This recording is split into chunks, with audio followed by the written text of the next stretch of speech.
Let me set this up. Hello, Doug and I are here to talk about Glassdoor real names. It's Friday, March 15, 2024. Well, let's start with you, Doug. You got your money back. Yeah, so here, last time I mentioned that we got attacked by Venmo. And it was clear if you looked at the transaction, it was $200, $200, $200, $200. And after 2.5 hours on hold with Venmo, they said, oh, yes, our artificial intelligence engine, detected that. Well, it's great they detected it, but they allowed the transactions to go through. So it went to a bank in Mississippi, and we contacted the bank there, and their attitude was, well, it's not our problem. But it is your account. You could block it, you could freeze it, you could do something your fraud department could investigate. Nope, not our problem. So Venmo said, give us 10 days. So it's been, about 6 days, and Venmo reversed the charges. Oh, And so the money's been restored. No harm, no foul. Change the password, and we're good to go. now this is why I always tell people to use credit cards because credit card Yes. companies will really reverse the charges anytime you complain. And, I don't know about all these other payments, whether they're going to be as helpful. So Venmo, it turns out, is not FDIC insured. Well, no, they wouldn't be because No, they wouldn't be. But you they're don't actually store money in Venmo, right? Or do you? no, you store money. It's like PayPal. Okay. And it is related to PayPal. And I'm not sure what the difference is between Venmo and PayPal. Mm. Yeah. Other than I guess Elon Musk didn't have ownership of Venmo. Yeah, Didn't exist then. that is the first thing I think about. That's the thing. He succeeds. His gigantic personality makes him like important, like Trump. And this I think explains. Like I had a young student who actually did constantly try to get people to watch his YouTube and stuff. You gain prominence and fame on the internet is like social capital now. Like they say, the Chinese have this social credit score. As far as I can tell, the number of subscribers to your YouTube is the American social credit score. Yeah. Yeah. It's one way of doing it, huh? It really is. They value the quality of their life by how many people watch their YouTube channel. And they're not wrong. If you get enough people to actually make money that way. Yeah, yeah, yeah. All right, what's your first story for today? Well, there was an interesting side channel attack on AI assistants, which Dan Gooden's got an article at Ars Technica about it. So if you ask an AI a question and they send you the answer, then it turns out, of course, that even though it is encrypted with HTTPS, if you can pick up the packet sizes reflect the size of the words that are coming back. And it sends you Okay. the words one by one. So you have a pattern of sizes. And they say, well, what can you deduce from that? They say, well, you might not be able to deduce anything from it. What we did was make an AI analyze that pattern of lengths. And they and therefore the AI that analyzes the size of the packets can with great accuracy reproduce what the AI is saying to you. So So it's so the AI comes back, and you know what the payload size is, which allows you to determine word length. word by word. Yeah, it sends the words one by one. You notice when you talk to an AI, it doesn't Yeah. wait for 10 seconds and then give you a paragraph. It gives you one word, then one more word, then one more word. So that's a security risk to do it that way.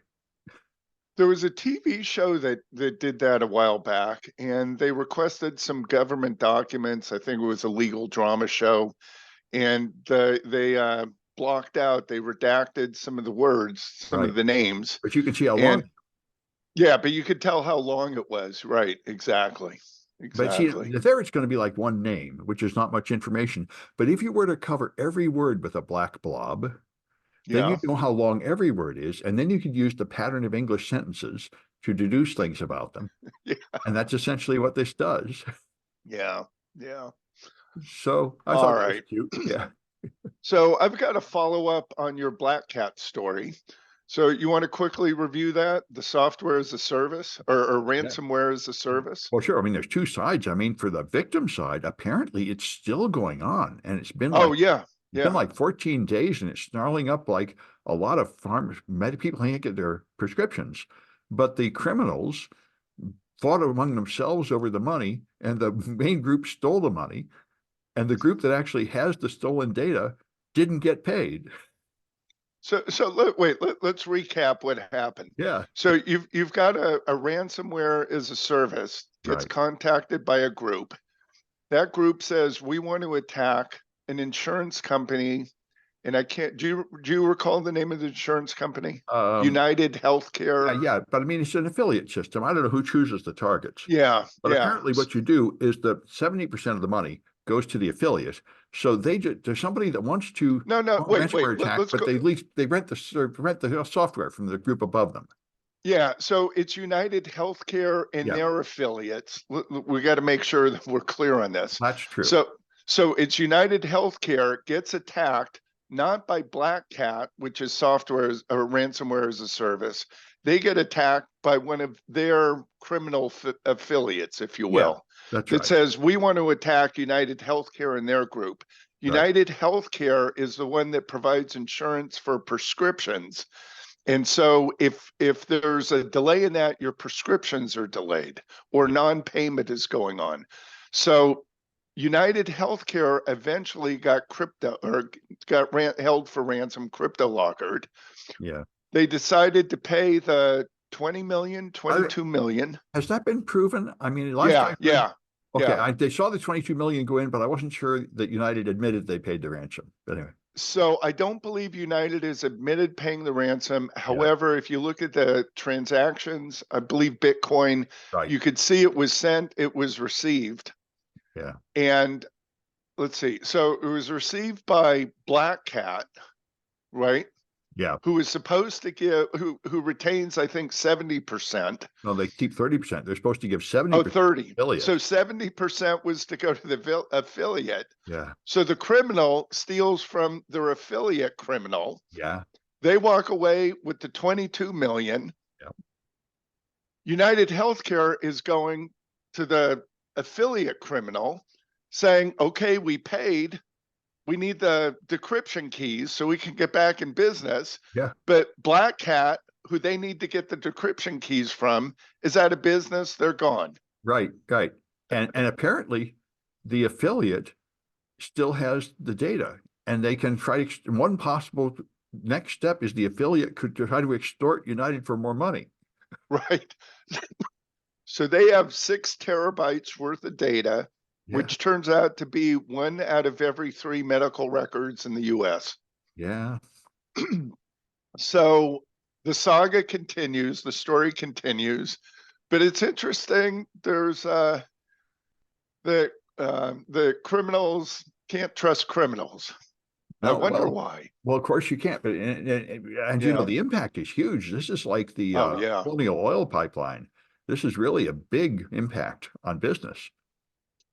Yeah. Yeah. This is on healthcare, and you're not able to get prescriptions fulfilled quickly. And it's been a long time enough that some people are probably really in trouble for not getting their Right. medicine by now. It's Yeah. And I've talked to a couple people, and yes, they've been affected. They had no idea, but they said, I haven't been able to get my prescriptions. and you know, if that goes on for a few days, maybe it's okay, but it's getting to be weeks, and that's probably Yeah. not okay. Yeah. Now, if we look into this, and maybe you know a little bit more about this, Black Cat is fairly new, and it's thought that Black Cat was another organization Yeah, that did the same thing, and it yeah, was another organization before that. yeah. So they keep going into business and going out of business. It's the same in the cryptocurrency market. They call it rugging. They pull the rug. They You have pulled a the rug. coin, Yeah. buy the coin, then whoop, oh, we're gone. We're out of business. We just keep the money. Have a good day. Yeah. Over and over again, it happens. Yeah. All right. So this is ongoing saga. We'll have to keep an eye on that. VM vulnerability. Let's talk about that. This is Yeah, pretty big one. yeah. So VMware was bought by Broadcom. Broadcom. So Broadcom, I believe, does Broadcom also own Norton antivirus? I don't know. I believe that they bought Norton a few years ago. So Broadcom has gotten pretty big. They've been around for a number of years, at least I think 40 years, if I've I'm heard of not it for a long mistaken. time. Yeah, very long time. Okay. So VMware has a vulnerability. It's a USB driver, and it affects, from what I've heard, everything, all Yeah. products. And it's Yeah. like 9.8, you know, Yeah. Oh, and it goes back in time, right? The older versions. and it's That's VMware Escape. The malware can crawl out of the virtual machine onto the host. Just what the whole point of it was to prevent. yeah, and we were told originally way back when virtual machines were becoming popular, oh, that's not possible, and then it was theoretical. Right. I always said, well, in principle that could happen, but in practice Yeah. that doesn't happen very often, and you don't need to worry about it. And the same Yeah. thing's true of Hyper-V. Hyper-V has a similar vulnerability right now. Yeah. Yeah. So let's not forget Hyper-V has a similar issue. But I guess bottom line is with VMware, time to patch. Or is there Yeah. a patch? Yeah, Yeah, there's there patches. is. They've not Yeah. only they even patched their end of life products. Oh yeah, yeah. So if you're still using VMware end of life and it's end of life, go back in time, you can find a patch for it. Yeah. So that's good. Yeah. Yeah. So, What do you have for us? well, you know, Ethereum has invented a new system on the blockchain so you can put up large amounts of data really cheaply. So to demonstrate it, somebody put up the entire Jerry Feinfeld B movie script on the Ethereum blockchain, and it only cost him like 14 bucks, which is, by the way, an incredible improvement in storage of data on the blockchain. It's actually on a side chain or something. But, you know, Yeah. this has been the problem with Bitcoin and Ethereum is that the transaction price in the last several years has gotten so high that you can't really move much data and you can't really do any small transactions. The transaction fee got to be like $100 per transaction. And so they really have finally improved it. Ethereum is far more technically advanced than Bitcoin. It's got a lot of really clever tricks. It Yeah. doesn't consume much energy anymore. It uses proof of stake instead of proof of work. And they have these sidechain connections to handle large amounts of data. So it's, you know, cryptocurrency has fallen out of favor, but now the price is rising again. People are interested again. But Ethereum and Bitcoin are the serious contenders that will never die. Got it. Got it. Yeah. Okay. But I think Well, I might as well mention the big one now, which is Glassdoor. It's only one report on a blog and a conversation, but Glassdoor, you know, is where you go to report the working conditions at your employer anonymously. I read that's their number one description, and they decided to just add real names to everybody's accounts without permission and without telling them. And if they find your real name, they will go back and add it to your account, which totally violates their policies. And this guy complained, and they told him, yeah, that's your policy. But you've been using this place to rat out your employer. oh, that's interesting. That's really bad. I mean, it's the whole point of the place is you can have like Deep Throat from Microsoft used to post this dirty secrets of life at Microsoft, and he did it for like 2 years before he got caught and fired. But the whole point of Yeah. Glassdoor is for everybody to do that. So that's pretty shocking. And everyone says time to delete your Glassdoor account and data, which they also make very difficult. Huh. Interesting. So I wonder what got into them. And I imagine So, as the scandal yeah, hits, they're going to have to reverse this. I wonder, does this violate the terms of service? I mean, they're a private company. They can do whatever they want, Well, but apparently it does. I yeah, mean, he quotes from yeah. their terms of service that they preserve your anonymity and stuff is in the terms of service, but they somehow just reversed that. Well, a company can do whatever they want, doesn't mean it's legal. Well, that's right. And Yeah. so, I mean, there But might be lawsuits and stuff coming about this.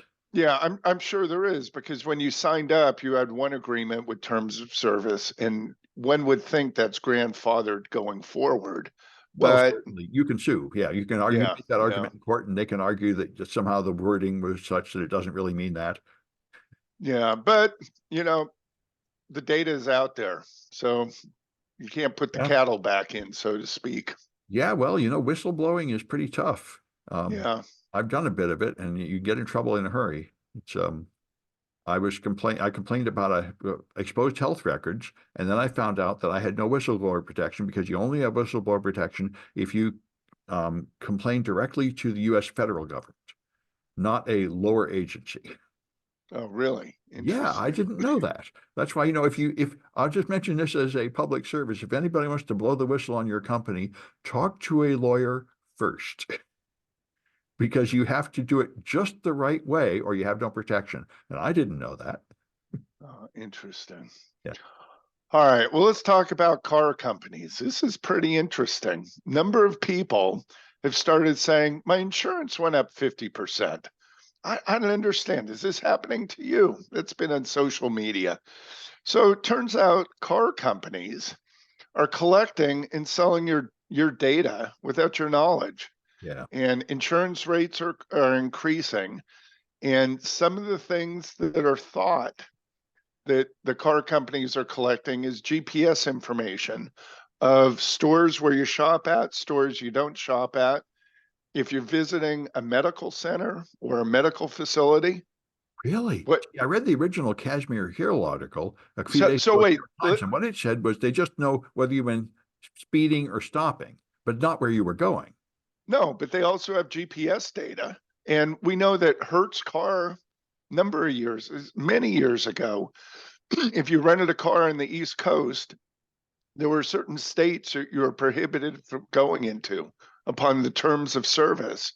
And people went into those states Wow. and they got hit with a surcharge. And they said, that's not fair. And Hertz said, our GPS shows that you went into the state. Well, I know the GPS has that, but is it actually that up to the data brokers? Well, it got to Hertz. Well, I guess it was their rental car. So yeah, Right. they could have a bug tracker in there. Yeah. Right? Like an Apple tag kind of thing. Okay. Okay. So, yeah, we don't know where this is going, but what a revenue stream for the car manufacturers. Well, yes, selling your data is Yeah. apparently huge. That's why, I've had the question for years, why do we have so many apps on the phone? Why don't you just have a browser and have a bunch of web pages? And apparently all that is so they can collect data and sell it. Yeah. Yeah. And we talked about Walmart buying Vizio. I'm not sure if the transaction went through, Yeah. but what Walmart, since all TVs now pretty much are internet connected, I don't know, but I don't think you can buy a TV that's not internet connected. And you probably don't know, but Hell no, I haven't bought a TV in 20 years. yeah, yeah. So, what they're trying to do is monitor not who's watching, because they don't know that, but they've essentially replaced Nielsen rating service, but they know what shows you're watching, how often you watch it, Yeah. and they can target market to you, and they can also sell that information to advertisers. Yeah. And apparently it's worth a lot of money. Yeah, yeah. It must be because Walmart has already their own brand of TVs, but this is another one. Vizio is more widely recognized and more known. Yeah. All right, what do you got for us? Let's Got see. another one. Well, I was interested to learn about this. There are a new generation of commercial satellites are going up that will bring the resolution down to 10 centimeters, which means they can What? which is much better than it has been in the past. Only the military has had that. And in order to do this, they're now going to have very low Earth orbit satellites, which are so low that they're in the atmosphere and they have to keep constantly powering to stay up. And for that, they're using electric motors. It turns out that electric motors that do something What? like just heat up gas are much more efficient, but they only give a very small amount of thrust. So they can actually put enough little push to keep the satellite up in a very low Earth orbit for a long time. So anyway, I didn't know this, and they say this means that much better precision from commercially available satellite imagery will be available to where it may be a privacy intrusion now, because with a resolution of 10 centimeters, they can pretty much identify individual people. So I just quick math calculation here. That's about 4 inches. Yeah, yeah. So they can't Yeah. quite get a picture of your face, but they can really tell one person from another and tell the color of your jacket and everything. They can pretty much follow a person through a crowd. You can do a lot with that precision. Wow, that's interesting. So, Sam, I brought this up a while back. There was a company called Eye in the Sky that the military was being marketed. Yeah. And I can't remember, I believe this was a TED Talk. And what they showed was you could have satellites up there recording images, say, of a city, and a bank robbery took place, a crime took place, and you can essentially play it backwards. And if there was a car that drove to the bank, you can then rewind and see the path that that car took and where it originated from. Yeah. And I think this would basically make that available for the whole world. Yeah. Now, the problem with Eye in the Sky is that you are essentially following a pixel. and there was a lot of training that was involved. Right, not enough resolution. That's why this is Right, not so a, much better. yeah. So Eye in the Sky, there was a lot of training involved, but it was possible. And again, they were trying to do it for the military, for insurgents, so they could see where people were coming from, where they were meeting prior to an attack, things like that. Okay. Yeah. So I don't know if that was ever purchased, but they were also selling it to law enforcement, but that meant you'd have to have a fairly high budget. You'd have to have an aircraft or something flying continuously. I Here, we've got the problem solved and resolution improved. I know, and this would seem Yeah. like this would be a really, I can see why they're doing it. I mean, how much do police departments spend on surveillance cameras everywhere? And you could say, you can just buy our satellite service and throw away all your surveillance cameras and Yeah. license plate readers and everything and still get the job done for probably much cheaper. Yeah, yeah, I would think so.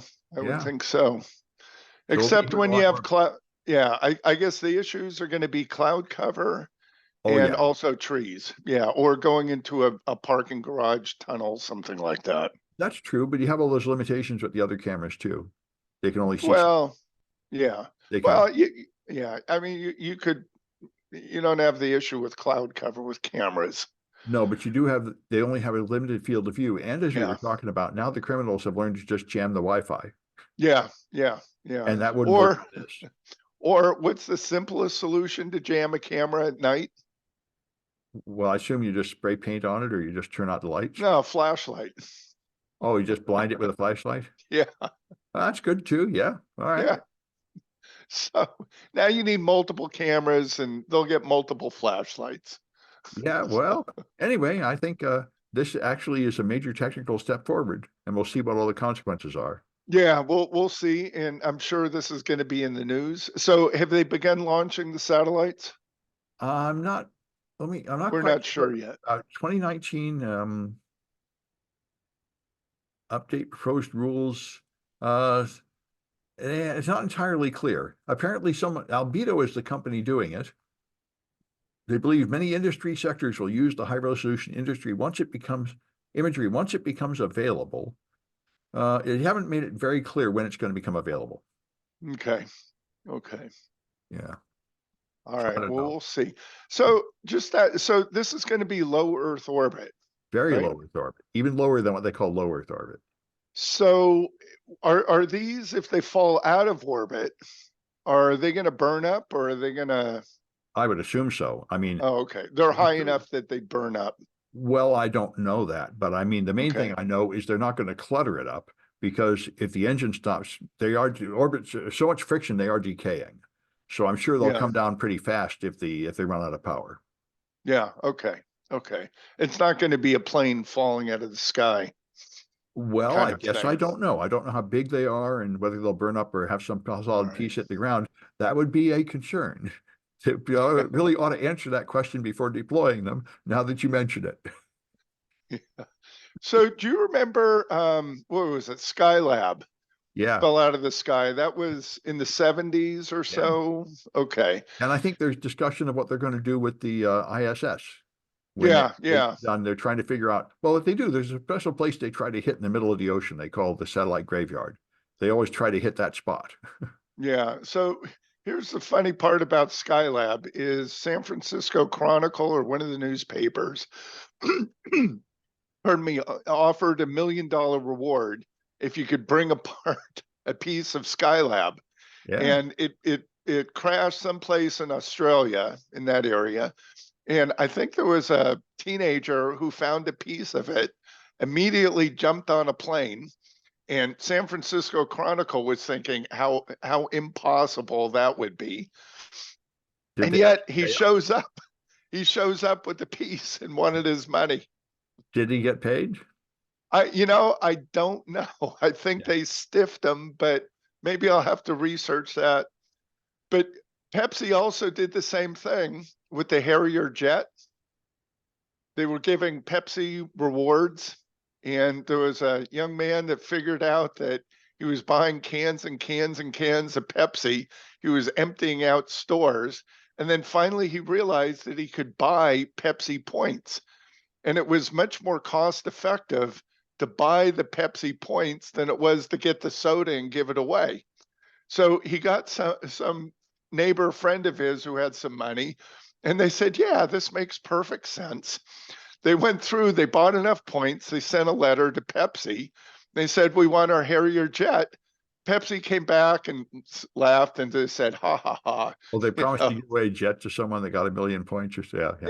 yeah, Well, yeah. you know, when I worked Wait, under, wait, wait, Sam, I got to finish the story. yeah, So a lawsuit came about, yeah. and this name you might recall. Do you remember Kimba Woods?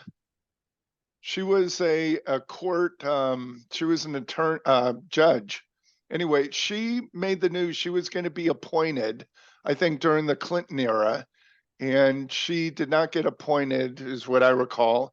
But she wound up being the judge, and she was definitely on the side of Pepsi, and her ruling was, you'll like this. Part of her ruling was that obviously high schools in the United States do not have parking areas for Harrier jets. And that was one of the rationale. She Wow. also said that, I think something about that in the Pepsi ad.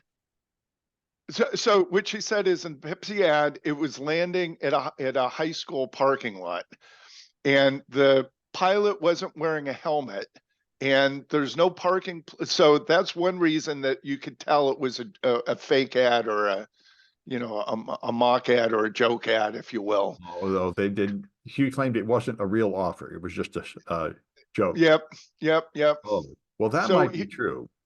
yeah, so he went, but all the other offers were for sunglasses, baseball hat, T-shirts, things like that.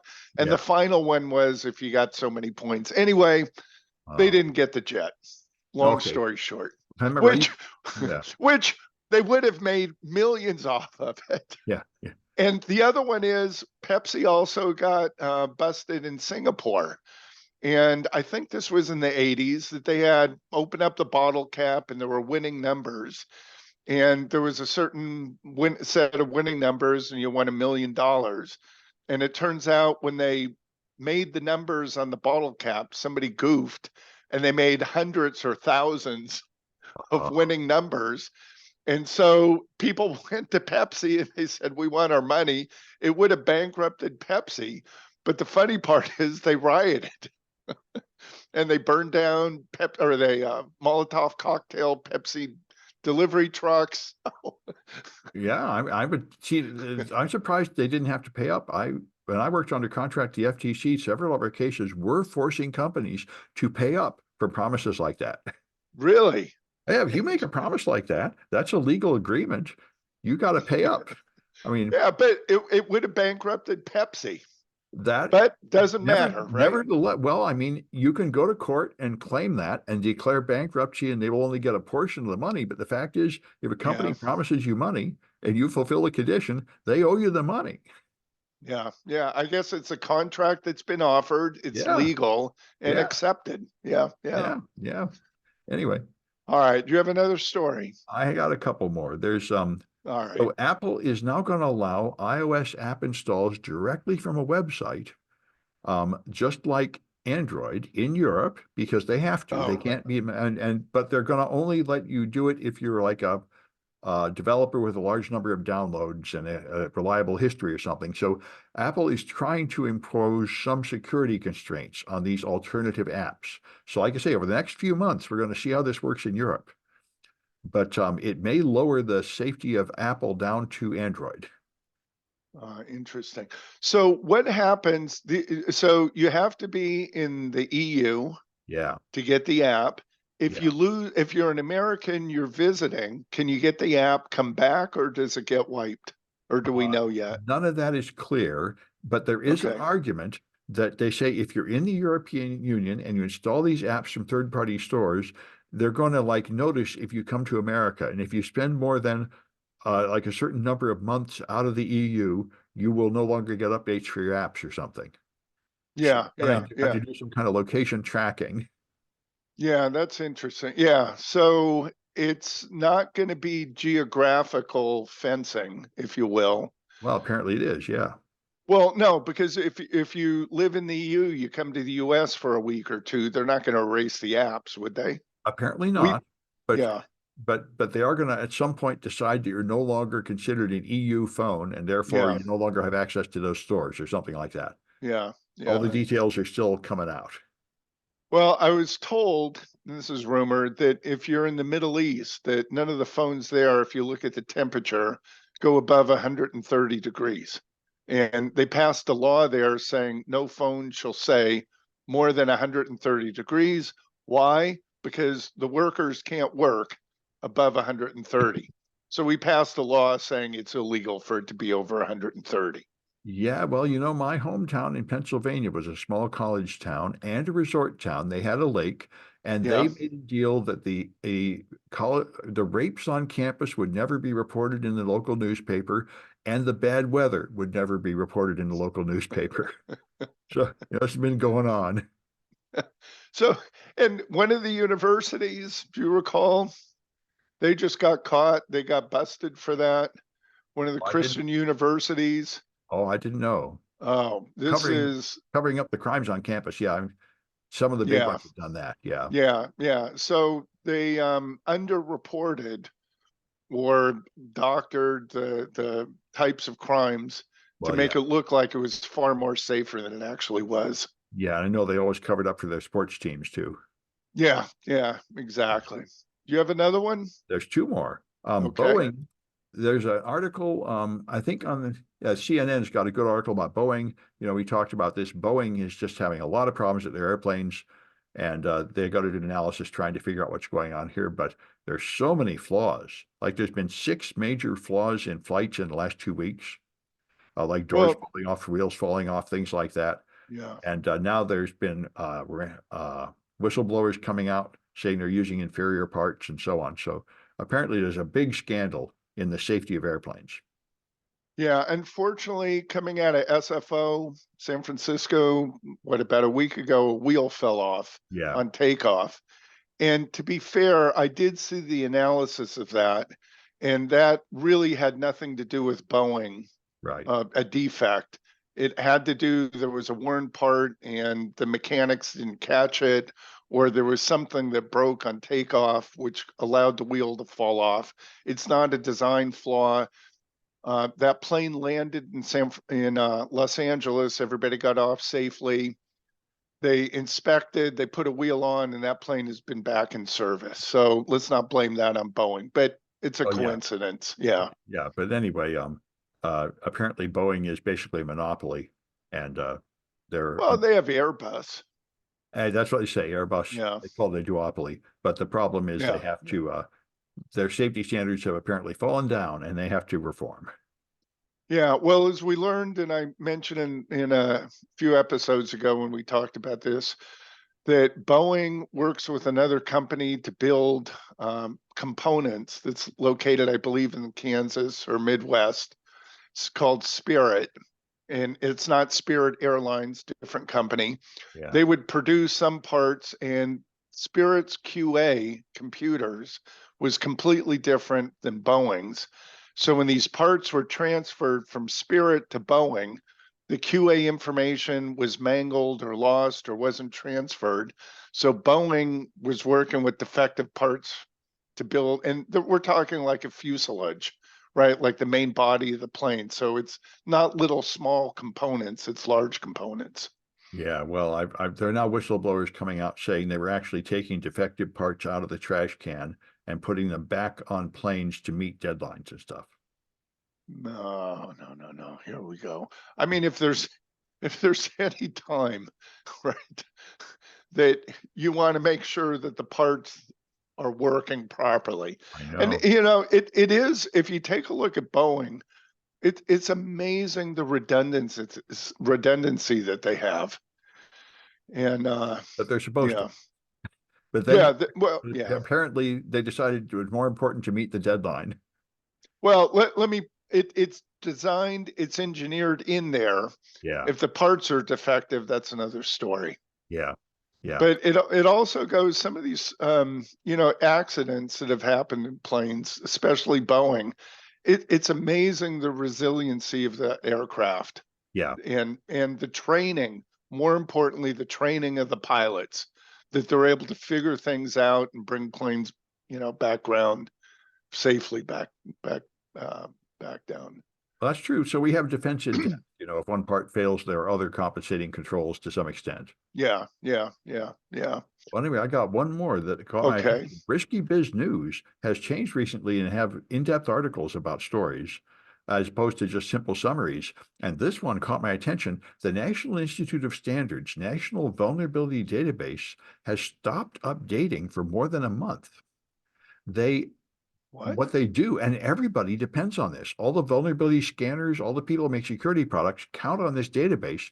But they put up a notice a month ago saying, we're reforming our processes. We won't be enriching the reports. So all they do is put up a CVE without the additional metadata you need, like which products are affected. They haven't been updating that for a month. And this is fouling up everything. Everybody has been counting on that data. So it's an interesting issue. All the vulnerability scanners and commercial security products rely on this government database, but now sort of like all the supply chain shocks they had during COVID, you say, well, actually, I guess the government isn't under an obligation to keep that database updated. And Huh. we're counting on it, Interesting. and there is no real alternative. So it's a problem. Well, business opportunity for private company to come in, but I don't think that's the solution. Well, I don't know, it might be, but apparently there is somebody else who did make an alternative one for them to use. Vulncheck. This has led Vulncheck to release what it calls Vulncheck NVD++, a free and more reliable clone of the NVD API. So some automation tools can continue to work. So anyway, it's I think we all rely on the government vulnerability reports, and Yeah. yet there's no legal obligation for them to meet a certain standard of, we don't have like a terms of service contract with them. Yeah. They Yeah. promise to produce the stuff on a certain data. So maybe there's a market for a private sector solution here. We'll see. And hopefully they will get their act together. And they also take, in true government fashion, FedRAMP revision 5 was also just released, requiring pretty much any company that wants to do business with the federal government to use the NVD. So at the same time they force you to use it, it stops working. So that's the classic government thing. I remember I went to the IPv6 conference at Google, and there was a guy there who was a famous gadfly in the industry, and he asked, what about the firewall? And they're like, shut up, shut up, shut up. Because at that time, the government standards required you to have network address translation on your network, and you couldn't do that with IP version 6. So if you Right. upgraded to IP version 6, which they also wanted, you were now out of compliance with a different regulation. And the solution was don't ask, don't tell. And this was the loudmouth guy who would in public forums say, aha, like, don't talk about that. We're all out of compliance, but we're hoping to not mention that. Anyway, Amazing. Incredible, huh? well, this is what happens, you have competing agencies and standards. All right. Yeah. So I got one for you. Windows did, or Microsoft did, a pretty substantial update this past week recently. Yeah. What have you heard? Have you heard any news? Any I just saw some news complaints? that it won't go on certain versions of Windows unless you put on some other obscure patch first that people didn't know about. Yeah, so I've got a couple computers here, but people are complaining about the pop-ups. And if you go in, you launch Chrome, they come up. Have you tried Edge? Oh, Edge might be a better browser. they Consider detect. using Edge. Oh, really? So they pop up to irritate, to block you from using. Oh, the pop-ups, yeah. Go into Word, you're Wow. getting pop-ups. Pop-ups, pop-ups, pop-ups. Oh, I didn't know that, but I knew Microsoft does like to put pop-up ads all over the place. Advertising, like the start button now has advertising in it. Yep, yep. And I to be honest with you, I don't know who cares. And anyway, Well, I would be annoyed, I imagine, but I haven't used it yeah. much. So it's the annoyance factor might start driving people away from Microsoft products. Yeah, well, I wouldn't know. Windows 8 drove me away from Microsoft products, so Yeah, yep, yep. I I only use them as a understand. target now. However, Caitlin started living on Windows, and she loves the new AI that can totally generate like, pictures and stuff. She's enjoying the generative AI built into Windows Copilot. Yeah, yeah. All right. Well, we'll see what Microsoft is going to do with this, but like I said, people are complaining. They've done it many times. Boy, I remember the worst one was when they would pop up ads offering you to upgrade to like the next version of Windows, saying yes or no. And if you Yeah, say no, they would interpret it as yes. That was when it got really bad. That's pretty much straight up malware at that point. I would agree. All right. Well, anyway, I guess that's it. That's it for me. Okay. We'll have another one of these on Tuesday. Sounds good.